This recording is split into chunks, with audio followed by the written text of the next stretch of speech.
For many generations, families of mice have made their homes in the roots and trunks of the trees of Brambly Hedge, a dense and tangled hedgerow that borders the field on the other side of the stream.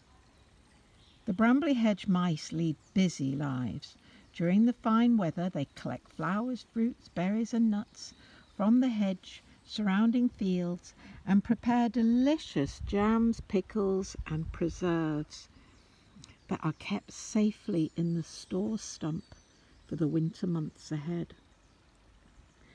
Although the mice work hard, they make time for fun too, and all through the year they mark the seasons with feasts and festivities, and whether it be a little mouse's birthday, an eagerly awaited wedding, or the first day of spring, the mice welcome the opportunity to meet and celebrate.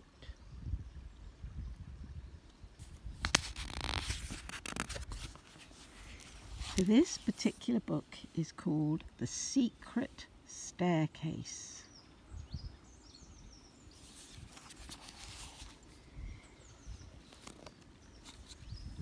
It was a frosty morning.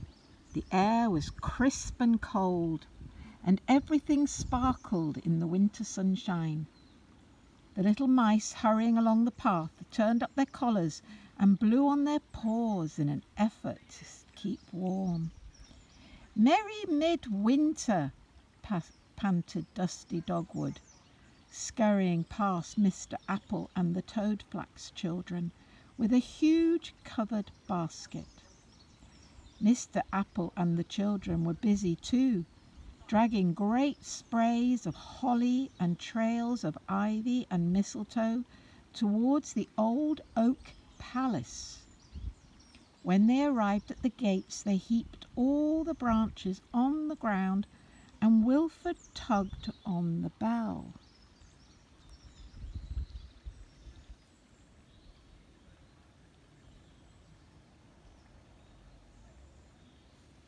There they are, with dragging their big bunches of holly and ivy.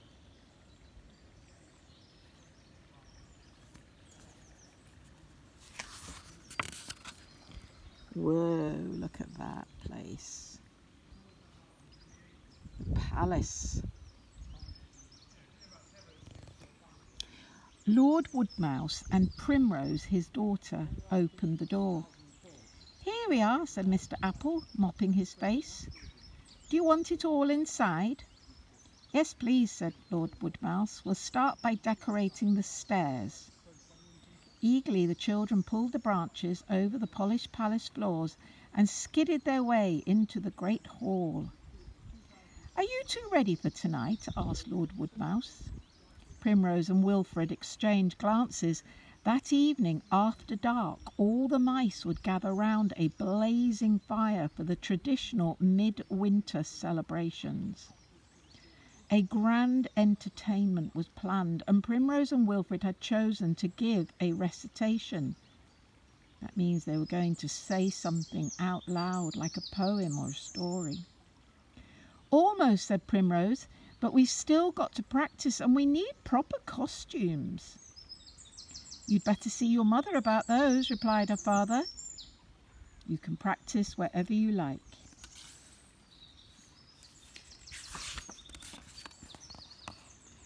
Leaving Clover, Catkin and Teasel to go back to the wood with Mr. Apple, Primrose and Wilfred took themselves off to a corner of the hall and began to go through their lines.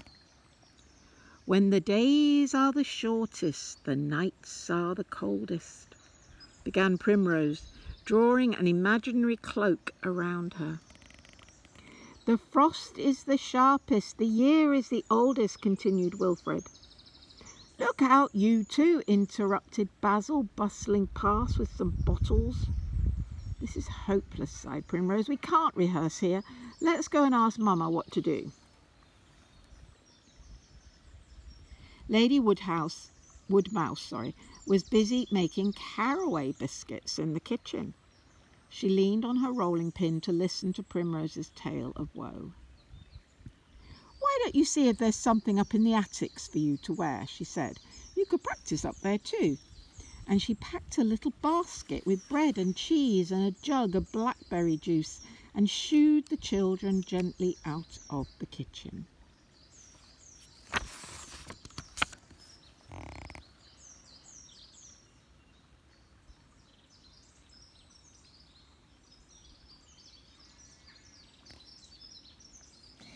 There were a great many attic rooms at the top of the old oak palace.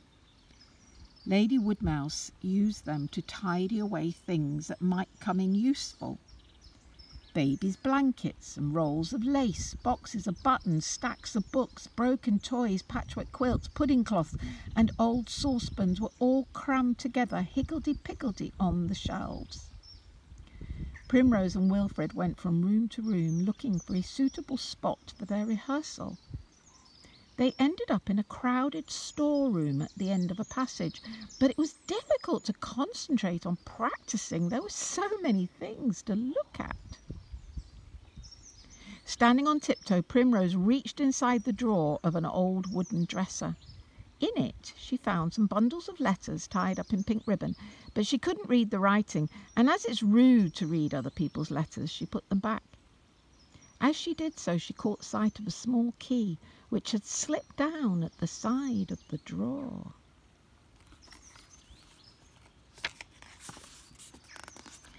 "Look at this, Wilfred," she cried excitedly. "Let's see." "Oh, it's only an old key," said Wilfred. "Is it time for lunch?" Primrose said nothing, but she slipped the key into her pinafore pocket before setting out their picnic on the floor. "Do you think this would make a cloak?" said Wilfred, his mouth full of bread and cheese. He had seized the end of a long green curtain and was winding himself up in it. As he turned towards Primrose, he caught sight of a small door hidden behind its folds. "Where does this go to, Primrose?" he asked. "I don't know," replied Primrose, scrambling over some boxes. "Does it open?" Wilfred pushed. The door was locked. He peeped through the keyhole and saw another flight of stairs on the other side of the door. "It's no good," he said disappointedly. "We can't get in." "If there's a keyhole, there must be a key," said Primrose. "And I think I have it here." And she reached inside her pinafore pocket and handed the little key to Wilfred. He tried it in the lock. It fitted perfectly and the door swung open. They found themselves in a dark, panelled hall at the foot of a long, winding staircase. The stair carpet must have once been beautiful, but it was now tattered and covered with dust. "No one can have been up here for years and years," whispered Primrose. "Shall we see what's at the top?" Wilfred nodded, so up the stairs they went, round and round. Primrose kept close behind Wilfred. She couldn't help feeling a little nervous. Suddenly the stairs came to an abrupt end. They were standing in yet another hall, and there ahead was yet another door, but this time it was huge and richly carved. They went up to it, and Primrose gave it a push. As the door opened, the children stared about them in amazement.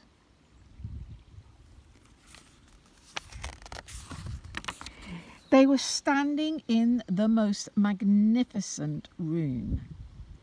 There were columns and carvings and dark tapestries and paintings on the walls, and in front of them 2 golden chairs stood on a little platform. Everything in the room was covered in dust, and the air smelled musty and strange. "Where are we?" asked Wilfred. "Well, I don't know," whispered Primrose. "I've never been here before." They tiptoed across the floor, leaving footprints as they went. "Maybe your ancestors lived here in the olden days, Primrose," said Wilfred, gazing at an imposing portrait. "Let's clean it all up and have it as our house," said Primrose. "We could keep it secret and come up here to play." As she spoke, she opened a cupboard and found it full of hats. "Wilfred, look at these! They're just right for tonight."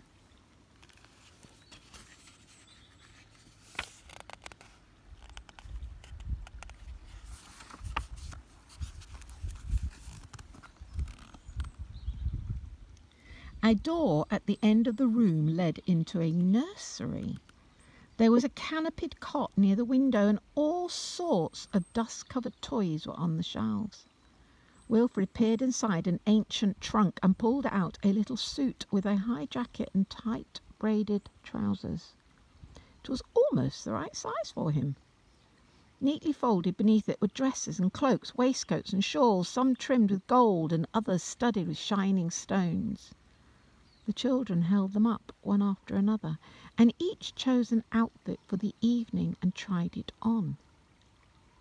Perfect! And now we must practice. Let's finish exploring first, said Wilfred.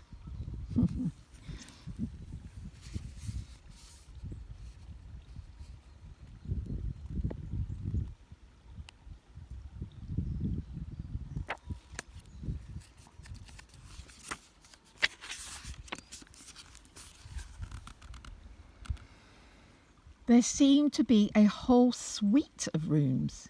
There was a dining room, a butler's pantry, a small kitchen, and several other bedrooms. The bathroom was particularly grand, with a tiled floor and high windows. Wilfred rubbed a mirror clean and made faces at himself, whilst Primrose leaned over the side of the bath to try the taps. No water came out. "When the days are the shortest, the nights are the coldest," she recited. Her voice sounded loud and echoey. Wilfred joined in, and they went through their lines again and again until they were word perfect. Outside, the red sun was sinking low in the frosty air, and the bathroom was filled with shadows. "It's getting late," said Primrose. "If we don't hurry, we'll miss the log." They picked up their clothes and scampered over the dusty floors to the door.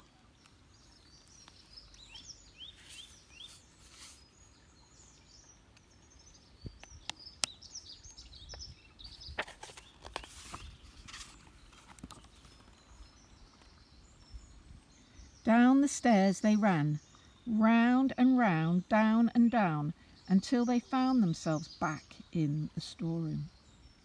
They locked the door with the little key and replaced it in the drawer, and then they crept along the corridors to Primrose's room, taking care to keep out of sight.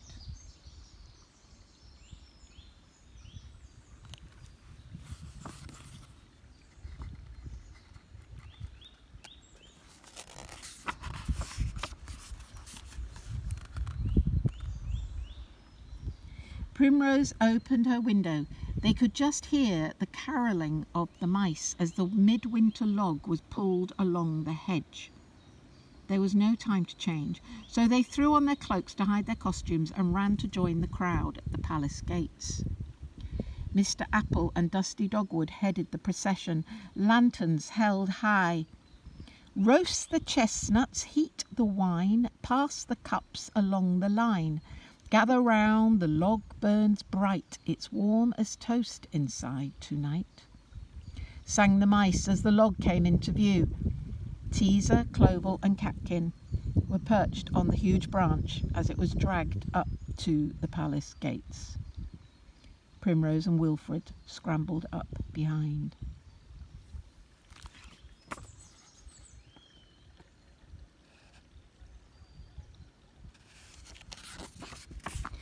The mice pulled the log carefully over the threshold, and Basil threw some bramble wine onto the bark. "Merry midwinter," he called. At last the log was here. The midwinter celebrations could begin. A fire had been laid ready in the hearth of the great hall, and the log was rolled onto it, and everyone was handed a cup of steaming punch. Old Mrs. Eyebright was to light the fire, and she held up a burning taper. "To summer," she announced, and Mr. Apple stooped to help her thrust the taper into the fire. "To summer," echoed the mice. The bright flames licked the mossy bark, and soon the log was ablaze. The mice helped themselves to supper, which was spread on a table near the fire, and Basil refilled their cups. "Why don't you take off your cloak, dear?" said Lady Woodmouse. "It's very hot here by the fire." "Not just yet, Mamma," said Primrose. "I'm still a bit chilly."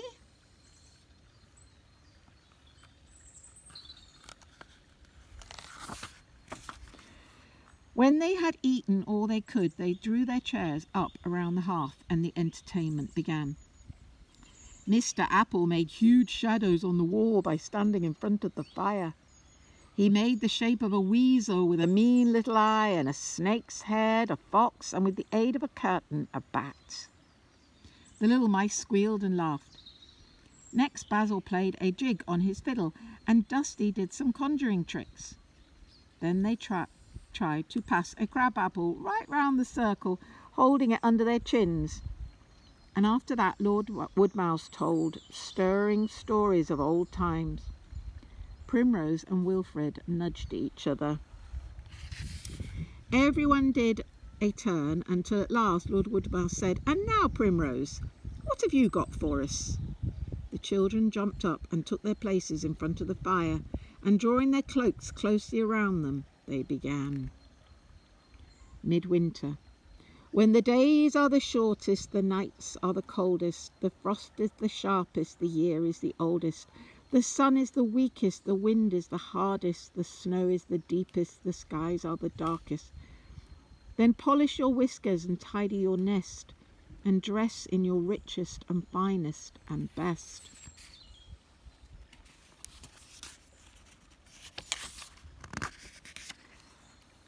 For winter has brought you the worst it can bring, and now it will give you the promise of spring. Primrose and Wilfred threw off their cloaks and put on their hats with a flourish. The audience gasped to see the beautiful clothes which sparkled in the firelight, and then clapped and cheered louder than ever. The applause went on for so long that Lord Woodmouse had to ask them to do it all over again.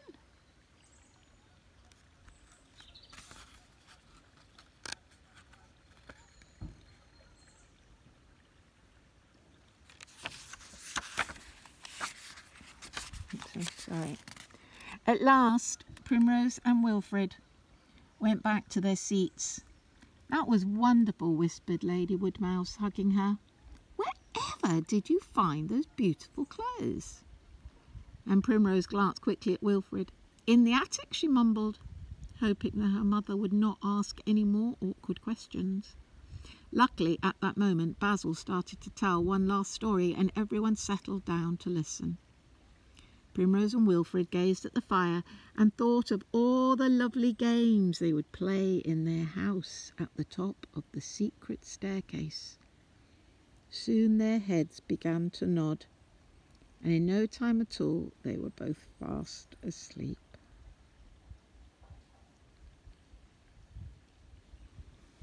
Thank you so much for listening.